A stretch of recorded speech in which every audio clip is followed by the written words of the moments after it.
ધોરણ 11 અર્થશાસ્ત્ર. નમસ્તે. આજે આપણે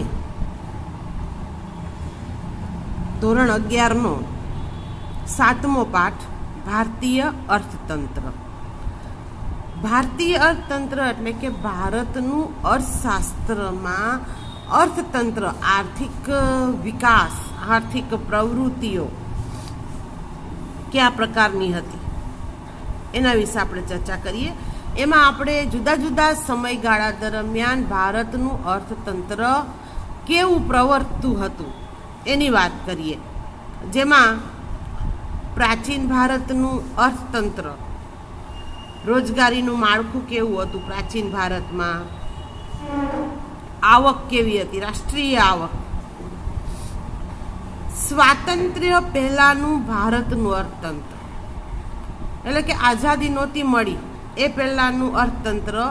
એમાં જુદા જુદા જે પેટા મુદ્દાઓ છે, રેલવે, માર્ગ પરિવહન, બેંક, સામાજિક માળખું, ખેતી, મહેસૂલ, કરવેરા, જકાત, ઉદ્યોગ નીતિ, આર્થિક શોષણ, હસ્તકલા કારીગીરી, મૂડીરોકાણ અને વિવિધ ક્ષેત્રમાં ભરણાનો બોજો, આ બધા ટોપિક સ્વાતંત્ર્ય પહેલાના ભારતના અર્થતંત્રમાં આપણે સમજવાના છીએ. ત્યાર પછી સ્વાતંત્ર્ય પછીનું ભારતીય અર્થતંત્ર એટલે કે આઝાદી મળ્યા પછી ભારતના અર્થતંત્રનો વિકાસ જુદા જુદા ક્ષેત્રમાં કેવી રીતે થયો, એમાં માથાદીઠ આવક, ખેતી, ઉદ્યોગ, સેવા ક્ષેત્ર, વસ્તી, ગરીબી, બેકારી અને માનવ વિકાસ. ત્યાર પછી વિકાસમાન ભારતીય અર્થતંત્રના લક્ષણો. ભારત છે એ વિકસિત દેશ છે, વિકાસ કરી રહ્યો છે. તો આવા ભારતીય અર્થતંત્રના જે જુદા જુદા લક્ષણો છે, આર્થિક વૃદ્ધિ, રાષ્ટ્રીય આવક, માથાદીઠ આવક, રોજગારીનું સ્તર અને પાયાની સુવિધા, આ બધા મુખ્ય મુદ્દાઓ અને પેટા મુદ્દાઓ આપણે સમજવાના છીએ. ભારત દેશ વિશ્વમાં સાંસ્કૃતિક ભવ્યતા ધરાવતો દેશ છે. પ્રાચીન સમયમાં જે સંસ્કૃતિઓનો વિકાસ વિશ્વમાં થયો હતો એ બધી જ સંસ્કૃતિમાં ભારત છે એ સાંસ્કૃતિક ભવ્યતા ધરાવતો દેશ હતો. કારણ કે પ્રાચીન ભારતમાં અનેક પ્રજાઓ વિશ્વના જુદા જુદા પ્રદેશોમાંથી ભારતમાં આવી હતી. વિશ્વની સૌથી મોટી લોકશાહી શાસન વ્યવસ્થા ધરાવતો દેશ પણ અત્યારે ભારત છે. તો પ્રાચીન ભારતમાં વિવિધ પ્રકારની પ્રજાઓ ભારતમાં આવી, જેના પરિણામે અનેક જાતિ, ધર્મ, ભાષા બોલતા લોકો અને અલગ અલગ સંસ્કૃતિ ધરાવતા લોકો ભારતમાં વસવાટ કરે છે. છતાં પણ આજે ભારત એકતા ધરાવતો દેશ છે. અલગ અલગ પ્રજા છે, અલગ અલગ કોમ છે, અલગ અલગ વિચારસરણી ધરાવતા લોકો છે, અલગ અલગ સંસ્કૃતિ છે, અલગ અલગ ભાષા છે, રીત રિવાજો છે, પરંપરાઓ છે. છતાંય આજે ભારતમાં વિવિધતામાં એકતાના દર્શન થાય છે. ભારત દેશનું નામ કેવી રીતે પડ્યું? તો જે આપણું મહાભારત, જે વિશ્વનો મોટો ગ્રંથ છે, એ ગ્રંથની અંદર ઉલ્લેખ કરવામાં આવેલો છે કે રાજા દુષ્યંત અને શકુંતલા, રાજા દુષ્યંત અને તેની રાણી શકુંતલાના પુત્ર રાજા ભરતના નામ ઉપરથી ભારત દેશ એવું નામ આપવામાં આવ્યું છે. ભારત છે ખેતી, ઉદ્યોગ, વેપાર ક્ષેત્રે સક્ષમ હોવાને કારણે પ્રાચીન સમયમાં ધનવાન દેશ હતો. પ્રાચીન સમયમાં ભારતમાં ખેતી ખૂબ સમૃદ્ધ હતી. ધન ધાન્યથી લહેરાતા ખેતરો હતા.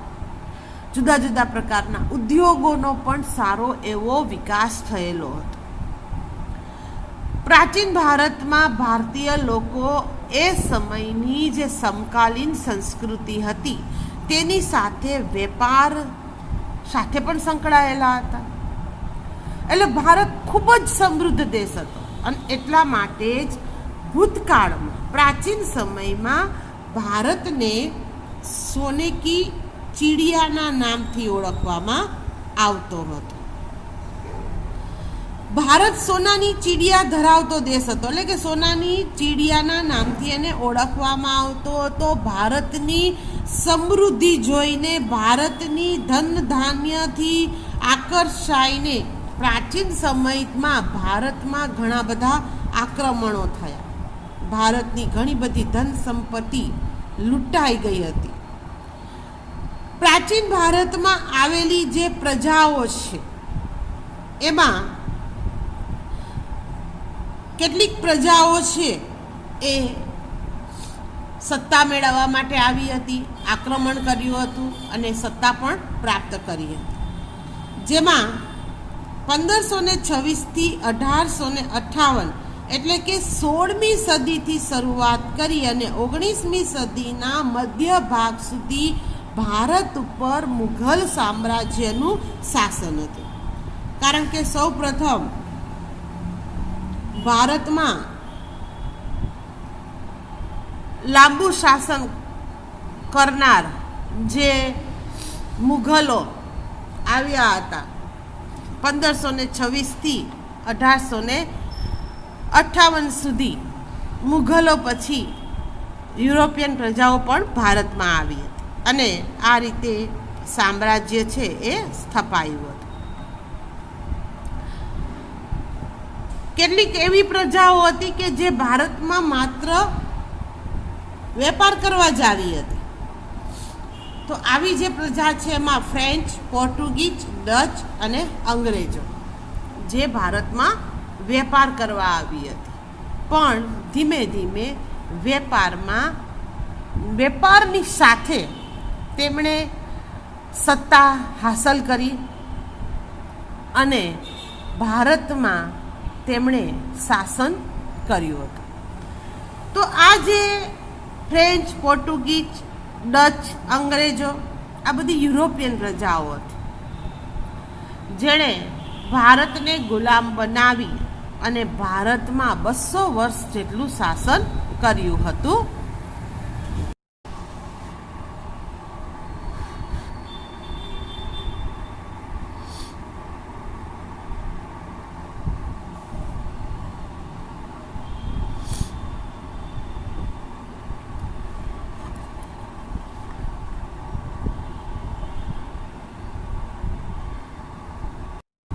જે યુરોપિયન પ્રજાઓ ભારતમાં આવી હતી એમાં અંગ્રેજો, જેમણે 1757માં પ્લાસીનું યુદ્ધ કર્યું.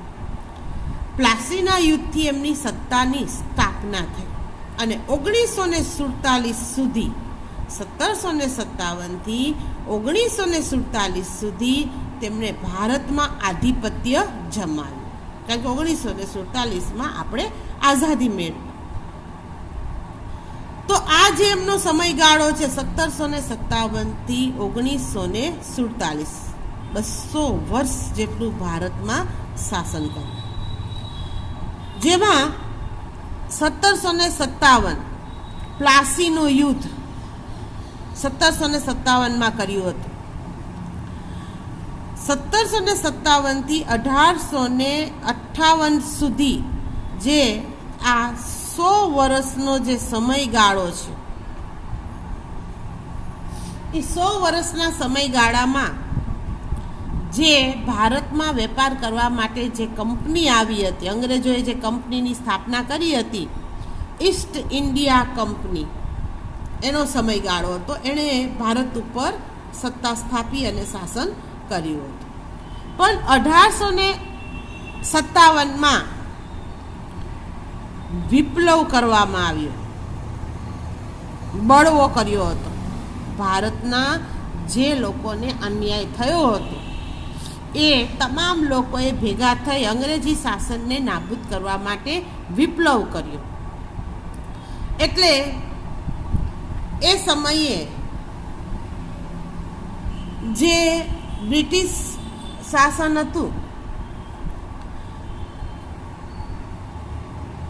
એ ઇંગ્લેન્ડની જે બ્રિટિશ સરકાર હતી એણે ઈસ્ટ ઇન્ડિયા કંપની પાસેથી સત્તા લઈ લીધી અને ત્યાર પછી ભારતમાં બ્રિટિશ શાસનની શરૂઆત થઈ 1858થી 1947ના સમયગાળામાં હવે સીધું જ ઇંગ્લેન્ડની રાણી એલિઝાબેથે બ્રિટિશ શાસન સ્થાપી દીધું. તો આ રીતે 18મી સદીના મધ્યથી 20મી સદીના મધ્ય સુધી પોતાનું સામ્રાજ્ય આંશિક કે પૂર્ણપણે ભારતના મોટા ભાગના પ્રદેશો ઉપર સ્થપાયું અને ત્યારબાદ આઝાદી માટેના આંદોલનો કરવામાં આવ્યા અને તો આ આંદોલનને પરિણામે 15મી ઓગસ્ટ 1947ના રોજ ભારત દેશ છે એ સ્વતંત્ર થયો. તો આ રીતે આપણે ભારતના અર્થતંત્રની ચર્ચા કરવાની છે, જેમાં પ્રાચીન ભારતનું અર્થતંત્ર, સ્વાતંત્ર્ય પ્રાપ્તિ પહેલાંનું અને સ્વાતંત્ર્ય પ્રાપ્તિ પછીના અર્થતંત્રની આપણે ચર્ચા કરીશું.